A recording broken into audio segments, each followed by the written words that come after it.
Hey, I thought today I would talk about the current state of affairs in our world, and instead of throwing out a lot of statistics and data and hard information, come at you with just my own personal perspective, my personal observation, and just share my story. And whether you agree with it or not is not the point. It's just to say here's one person's perspective. Take it or leave it.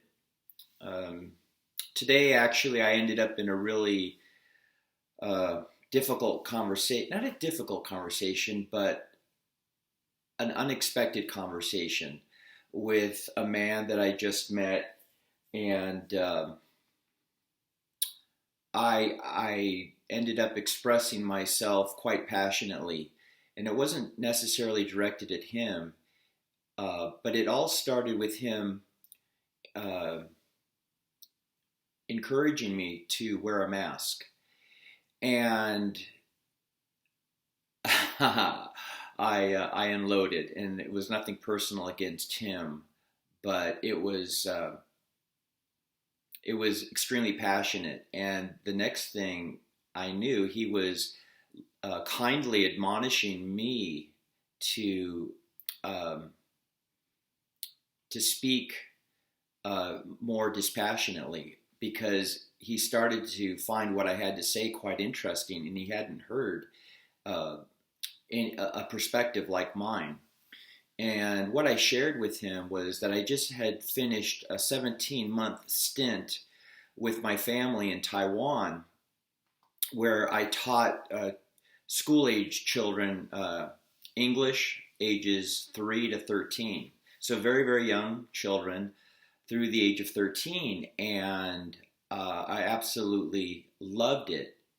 So I was in Taiwan most of last year, and all the way through a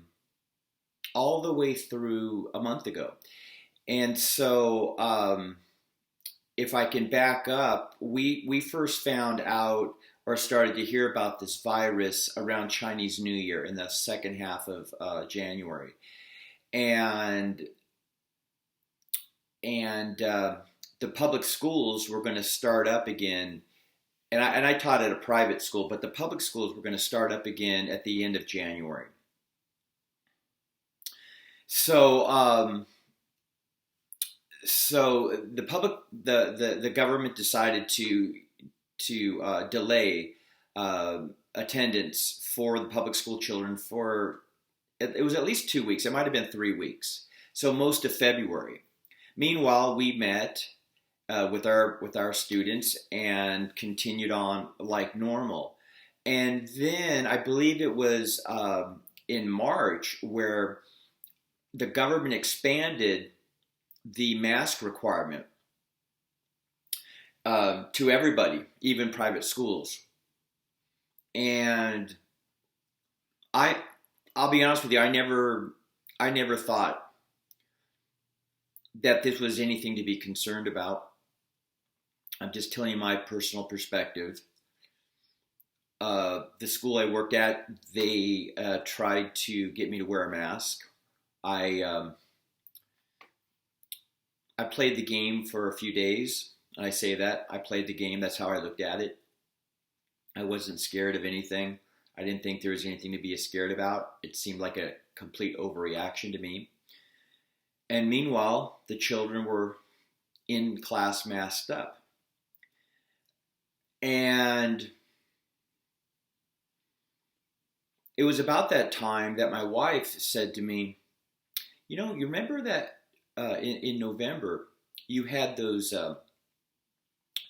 that those symptoms, and the symptoms were I had a little bit of coughing, but a lot of mucus, a lot of phlegm every morning for a good 4 to 5 weeks. I went to work.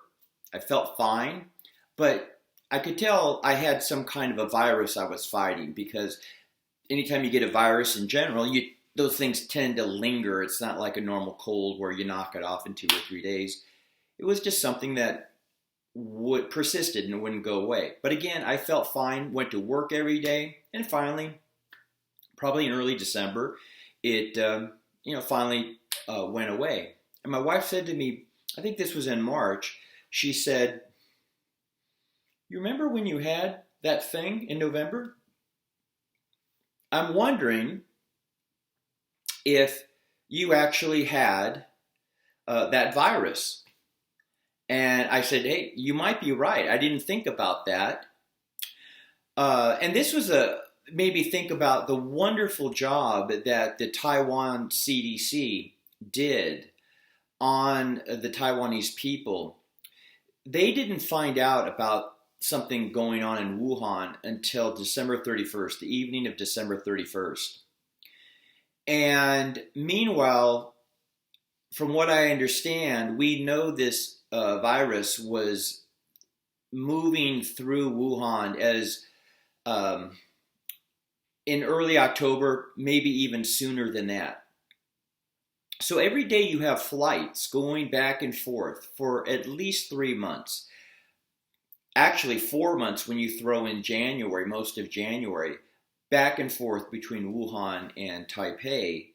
And yet we're supposed to believe that nobody was bringing the virus to Taiwan. And so my belief is it probably was in Taiwan, and it was only after the fact did Taiwan come in and say, "Hey, we found this virus, let's shut things down, no more flights, start wearing masks." And they got the Taiwanese people to believe that they actually staved off the virus and saved the people. And yet to this day, from what I understand, the children are still required to mask up. Meanwhile, Taiwan was never locked down. We were free to move around. Actually, other than going to the bank or a grocery store, not a grocery store, like a library, bank, and post office, so government institutions where they made you wear a mask and took your temperature and that whole thing. But even that went away in the final couple months that I was in Taiwan. So you already were seeing a loosening of the mask restrictions. But other than that, free to go into any store, supermarket. Nobody was required. No private institution was requiring anybody to put on a mask. So in that sense, there was much more freedom there. Fast forward to my return to the United States at the end of July, and let me just give you another little perspective. What I started doing in Taiwan, even if I knew a place required a mask, I would not put a mask on unless they gestured or asked me to. And what I found is that's how I found out certain places stopped requiring it, because they just stopped gesturing to me or asking me to put on a mask. And so I continued that line of thinking, actually, even on my return trip home. When I got on the bus that would take me to the airport, I had to put on a mask. But once I got on the bus, I took the mask off. When I got into the airport, no mask. Checked my bags in, no mask. When I went through security, initially no, but once I got to the conveyor, that like quote unquote TSA belt Um, in Taipei, Taiwan, I had to. They made me throw my mask on. Once I went through that security checkpoint and actually into the concourse area of the airport, the mask came off. I never put it on. I even got on the plane without a mask, even though I watched countless people, not only with masks on. Oh, everybody else had masks on. Even hazmat suits. I was absolutely just blown away by the hazmat suits. But I got on that plane, sat down, that plane took off. I still didn't have a mask on. Now, about 1 hour, seemed like within the first hour of the flight, there was one particular flight attendant, and this is for EVA Airlines. Um, she asked me twice to put my mask on. Both times I complied. And as soon as she walked away, both times I just took the mask off and threw it down on the seat next to me. We were all pretty well spaced out in the section I was in. So everyone kind of kept to themselves. I walked off that plane, no mask on, in LA. Um, my connecting flight was 3.5 hours later, and I walked through LAX basically for about 3.5 hours. Everybody wearing a mask. I'm not wearing a mask. And that's just how I'm handling it. I don't tell people what to do. They can come to their own conclusions. But when I think about a pandemic, to at least how I was, educated, what the bubonic plague was all about. People kind of dropping like flies. Like, that's what I think of when I think of a pandemic. It's so obvious. Just from my observation, forget about all the statistics, forget about what that doctor said or that epidemiologist said or that molecular biologist said. Just from my personal observation, this is a big fat nothing burger. Okay? It's nothing to be alarmed about. If people were dropping like flies around me, or I saw people getting really, really sick all around me all the time, I think it would be apparent. It would be readily obvious to everybody that there's a problem. And you better believe I would recognize that and put a mask on or do what I can to keep my distance. But I don't see it. My senses say that's not what's happening at all. At all. So, fast forward, I've been back in the United States for a month. And I've continued that philosophy. I refused to wear a mask. There's been a store that's followed through with asking me to put on a mask. It was a sporting goods store, and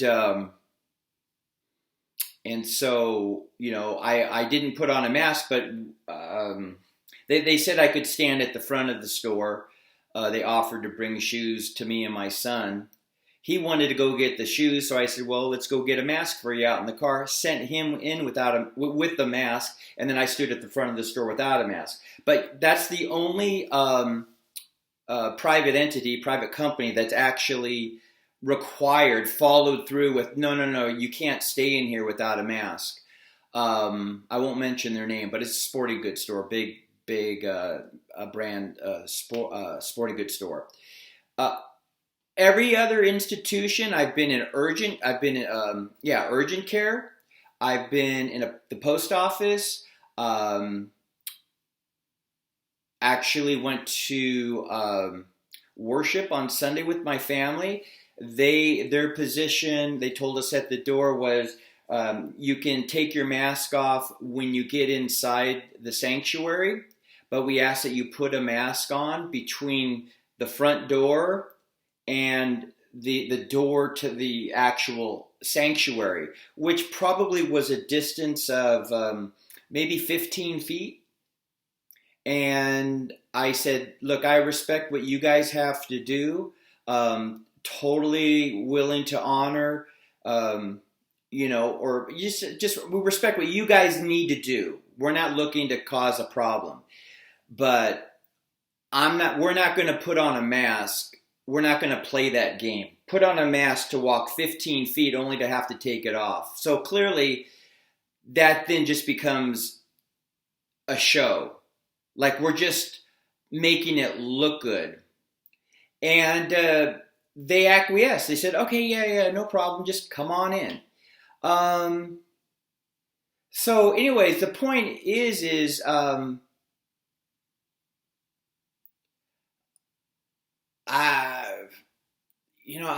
not much for telling people what to do. I'm not very good at telling people what to do.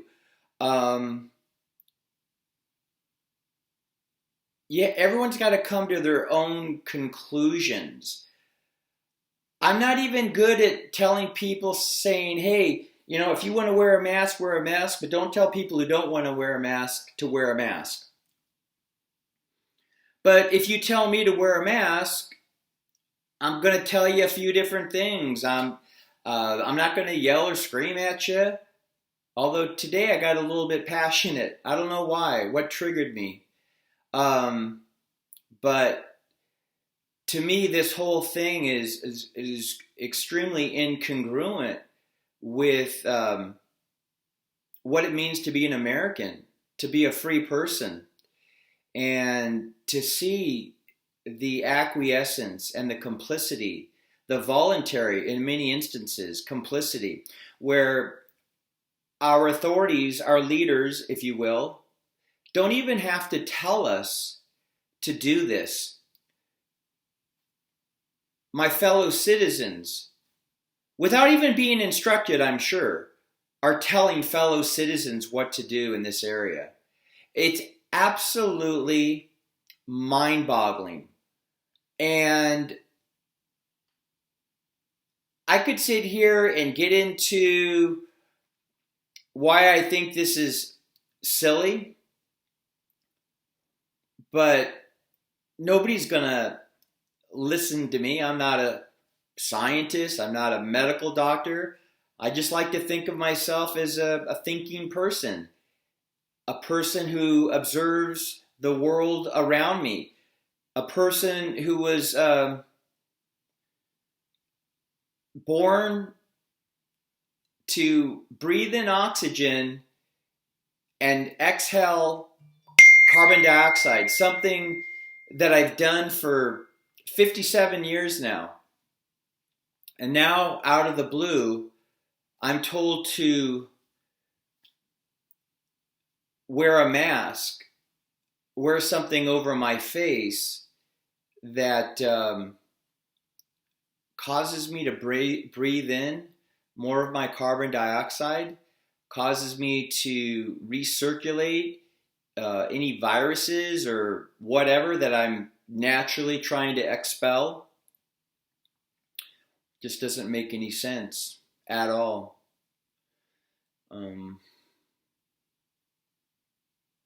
No.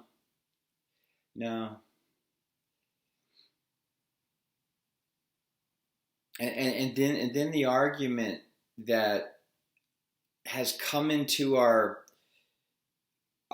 cultural conversation, that what somebody else does affects my health.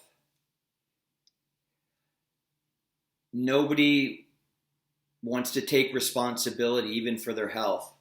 If I get sick and die, it's because you didn't wear a mask. If you don't vaccinate your children, that poses a threat to my children. I don't understand that argument whatsoever.